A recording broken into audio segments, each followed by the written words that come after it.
in depth because I'm a therapist, we're manipulating. We manipulate all the time. We're therapists. Manipulation's not a bad word, but it's scary because it's genuinely healthy to be able to negotiate with all aspects. But in such a almost a bipolar dynamic, to be able to work with both sides is complicated. You're listening to Creativity Unconfined. Stay tuned to learn about how the arts unlock the doors for those who are imprisoned. This is yet another episode of Digging Deeper with Dave, a bonus episode for our podcast, Creativity Unconfined. And as we'll be digging deeper with Dave, I will be playing the part of Dave. So this is the next episode. So on on that note, I think Sydney, you had asked me a question at the end of the last episode, and I said, no, we'll save that for another time. What was that question again? Yes, if people haven't listened yet to that first episode, this is a great chance to do that.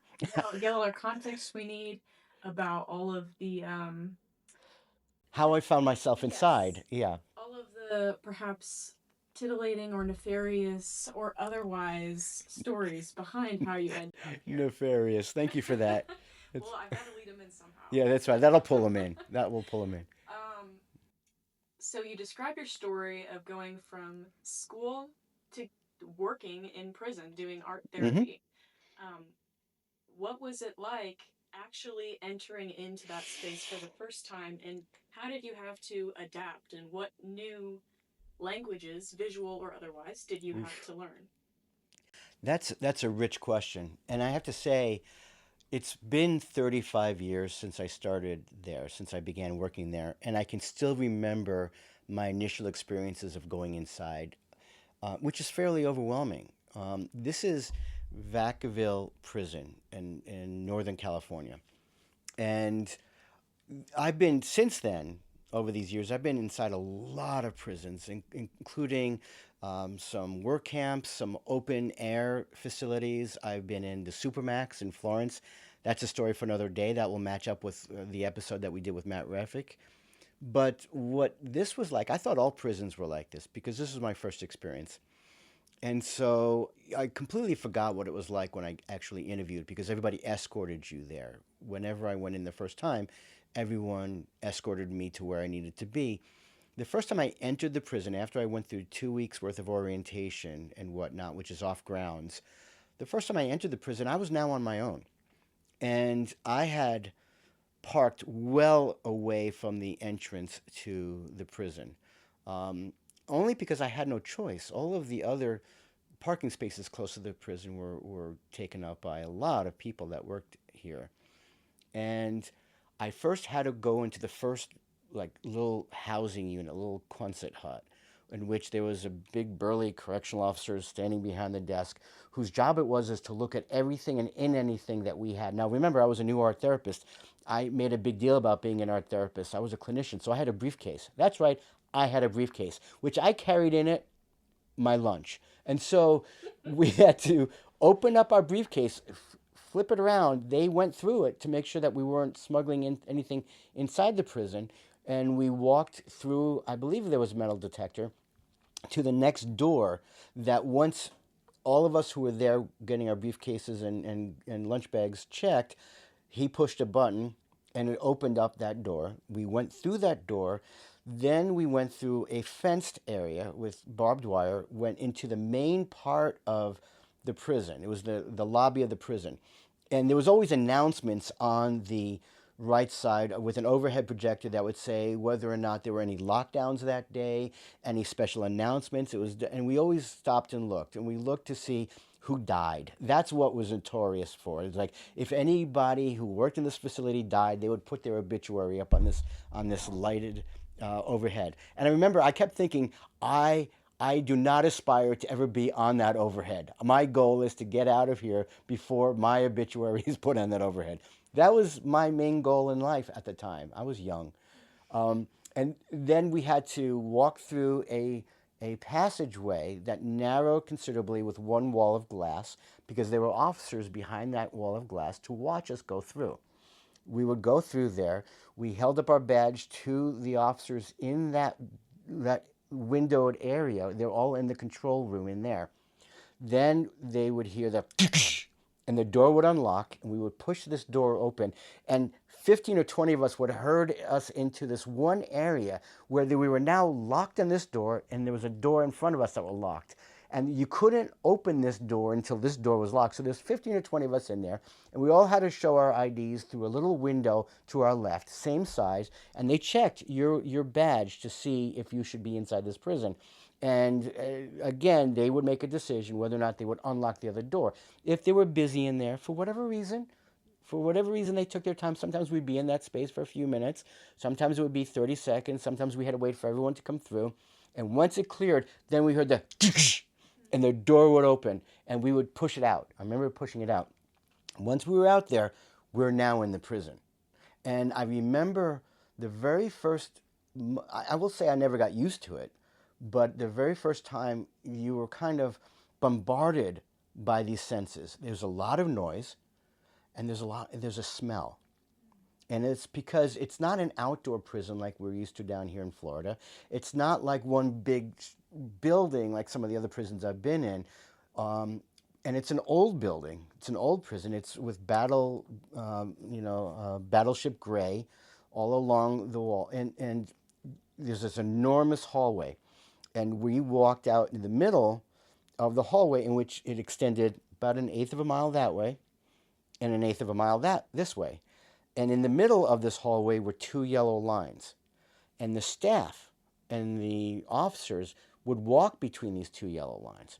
And all of the incarcerated gentlemen that lived in this prison, when there was open movement, they had to be on either side of the yellow line. They couldn't broach those yellow lines, otherwise they'd get a shot or they'd get in trouble, a disciplinary report, because that would be confronting the staff that were coming through. And sometimes they did that just to test the situation. By the way, there were 3 floors to this prison. So while this was the main line, you sometimes would see stairwells that would go up 2 floors. And if you went to the left, that's where some of the dorms were, and that's where the canteen was and whatnot. If you went downstairs, you never wanted to go downstairs. The downstairs was where the morgue was, and that's where they would bring down the bodies for those that perished while they were inside. And those are stories for another time of situations like that. And I would then make a right turn, and because I was in the mental health unit in the prison, I walked the entire length of about another eighth of a mile. So it's an eighth of a mile to get to the gate, come through the gates, about 2 or 3 gates. Now I'm on the main line, walking an eighth of a mile down the way. Now this is Vacaville. This was a well-known prison. It was a correctional medical facility, but I remember the first time I saw Edmund Kemper. He was a serial killer that was the co-ed killer. The man was enormous. He was 6'9" tall. And he worked there. He was an orderly that would walk amongst all of these units. And the first time I saw him next to a correctional officer, a big burly correctional officer, he dwarfed the officer. It's like he was enormous. And just, I remember seeing him and recognizing him immediately, saying, this is surreal. This is the facility where they housed Charles Manson for a number of years. Sirhan B. Sirhan, the person who murdered Robert F. Kennedy, was on the floor above where my office was for quite a bit of time. You know, we had a number of different people. Charles Ng, the serial killer, was also housed, or maybe currently housed, at Vacaville. Everybody that had medical issues or concerns or psychiatric or mental health issues were sent to correctional medical facility. So I'm walking an eighth of a mile, and my head is constantly on a swivel. That never stopped for 6.5 years that I worked there. It was constantly moving. And then I would get to yet my unit, which is the second to last unit, which was the last 3 units had to do on, which was basically doors that came off of the main line, and off those dorms were wings of a bunch of single cell placements. Those were the mental health units. I was the second to the end. I was on S unit. I'd have to ring the bell, or I would think we would ring a bell, and then they would, or a buzzer, and then they would determine when they could let you in. An officer would come and unlock the door with a big Folgers Atom key, and they'd let you in, and I'd go up the stairs to the second floor and walk to the back. My office was behind the nursing station, and it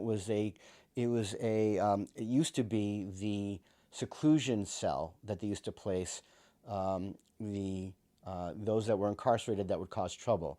They would put, so my office was a small converted cell that housed both me and first my partner, who was a rec therapist. Later on, they replaced, when the rec therapist quit, the psychologist was moved back there. So there were two of us in this small converted cell. My window that overlooked the yard for our unit had bars on it, and that's a whole nother story what happened with that space.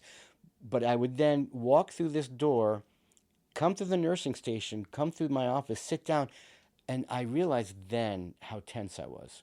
Every time it never stopped because it was for the first time I could actually allow myself to relax. My neck was it was painful to always be on the alert.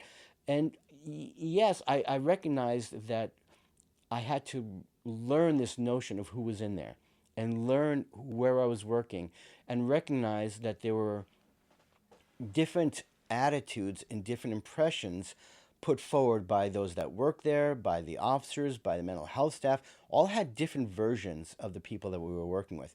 And I had to learn how to communicate with all of the people that I would negotiate space with.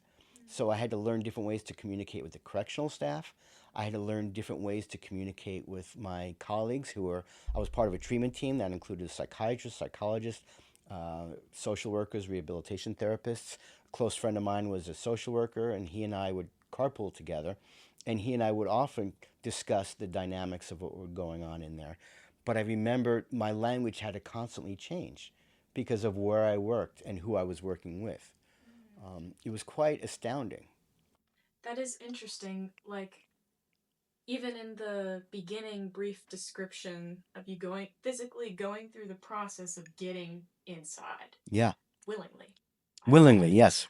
Um, it's like you're entering into a different culture Hmm. and beyond just what I expected, beyond physically and beyond just with the fact you're working with people who are incarcerated, but also your team Yeah. members.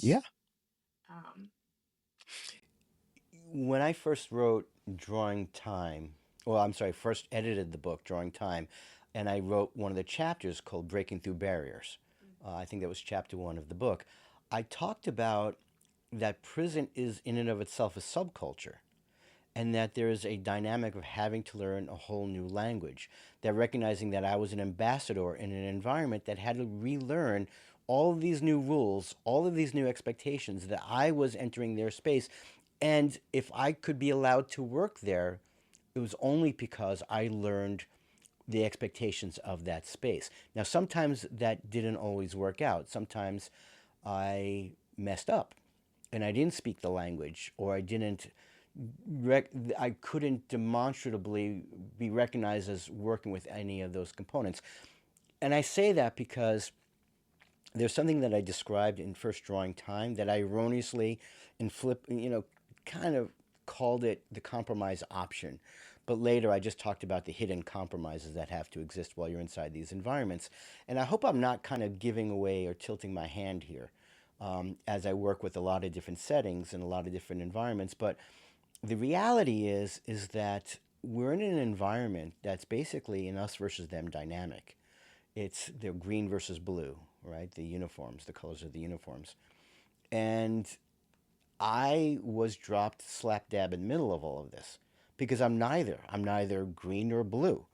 And so we had to, and I talk about this a lot of times during workshops and during presentations, and it still holds true that, quite frankly, and rightly so, because I'm entering into this environment that I necessarily don't belong in, right? But I'm kind of brought in to kind of help find a space for people.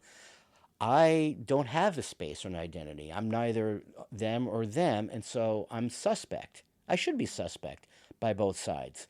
And so I found that eventually we had to.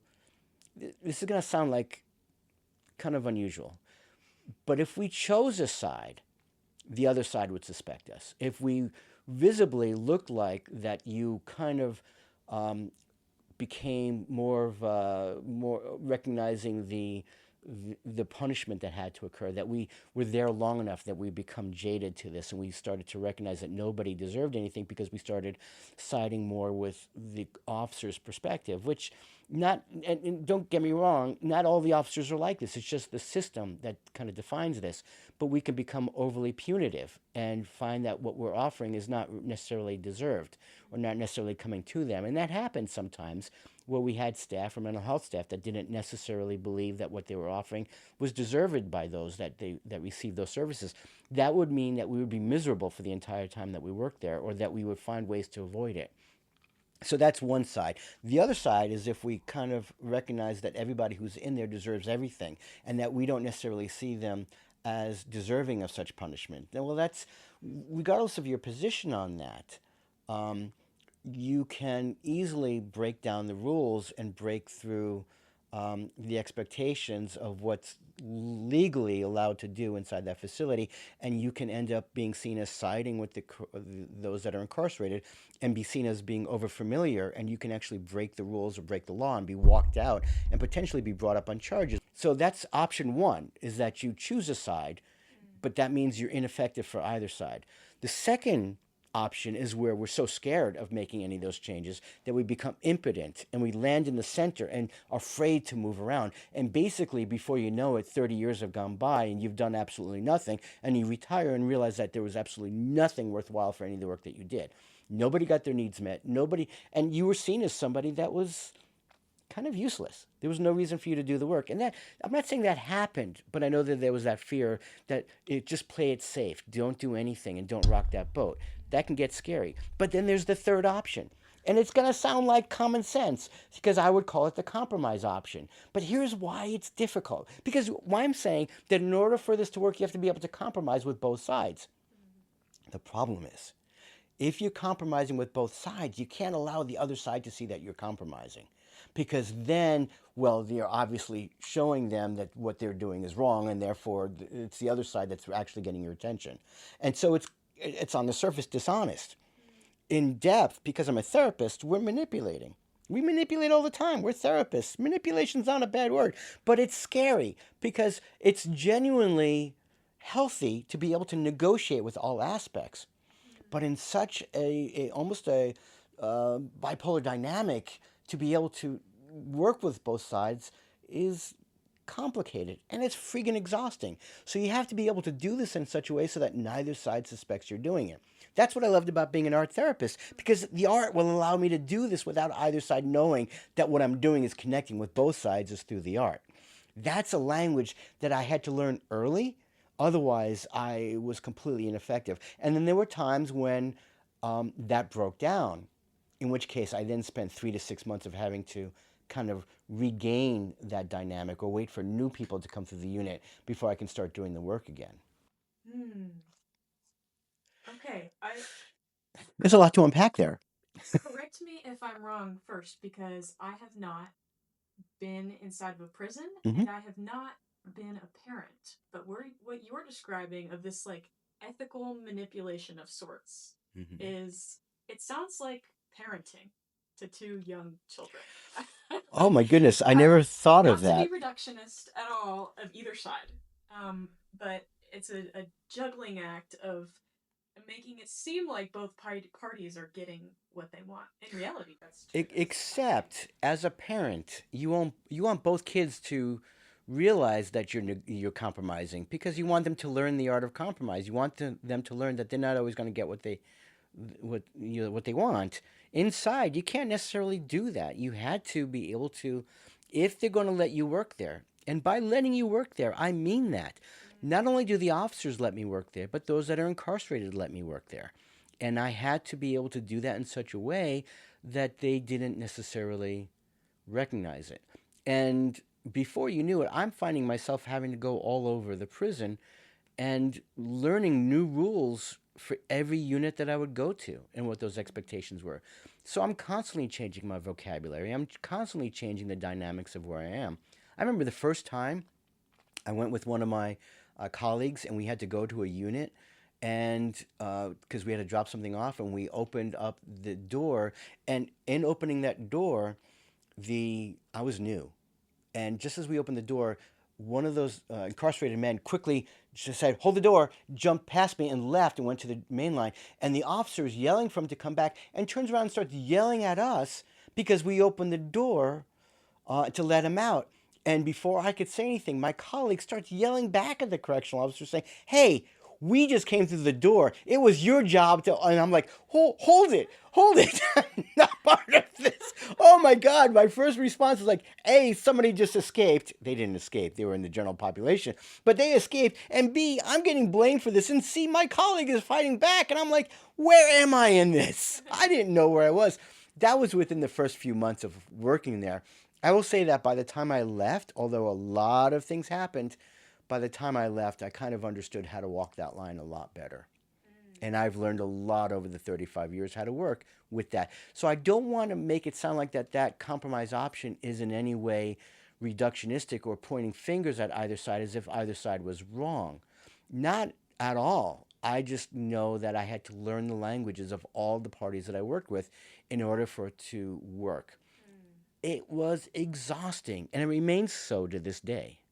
Yeah, because to some extent, there is a process of them learning your language too, like the art therapy language, right? Sure, they had to. Well, they didn't have to. Remember, I mean, I'm being brought in, and this is back in the '90s, where it's still kind of new. I made the mistake of pointing out at the last video that I reached out to Napa State Hospital and a Tuscadero State Hospital as if they didn't know what art therapy was. They had art therapists there. It was the state hospital system. They did. It was other settings that didn't. But even still, I'm in Vacaville, and mental health has only really been as its own special unit. We were Department of Mental Health, and it was only recently that we had become part of the system. And so the psychiatrists, psychologists, and everybody was still kind of learning what art therapy was. Were we an activity, which is nothing wrong with that, or were we a psychodynamic therapeutic intervention, which sometimes stepped on the toes of other professions. And so we walked a lot of different lines. I worked closely with rec therapists. I worked closely with music therapists. The music therapists were amazing, and they knew how to walk this line, and they could become part of a choral group, so to speak. We're still trying to learn how to work with others because we're artists. And so we're also kind of trying to figure out how to shape the language of what we worked. It wasn't until I was forced in a position, which becomes a discussion for another time, to where I had to actually kind of start figuring out how art therapy worked and how and why art therapy worked, what were the benefits, and I could start articulating that I had to start being able to really define art therapy in and of itself as its own place within the realm of the prison environment. Creativity Unconfined has been brought to you by Florida State University's Institute for Arts and Art Therapy with the Imprisoned. Special thanks to our producers Sydney Nichols and Malia Burrows, as well as Florida State University's College of Fine Arts. If you like what you heard, and even if you didn't, please support us by liking and subscribing.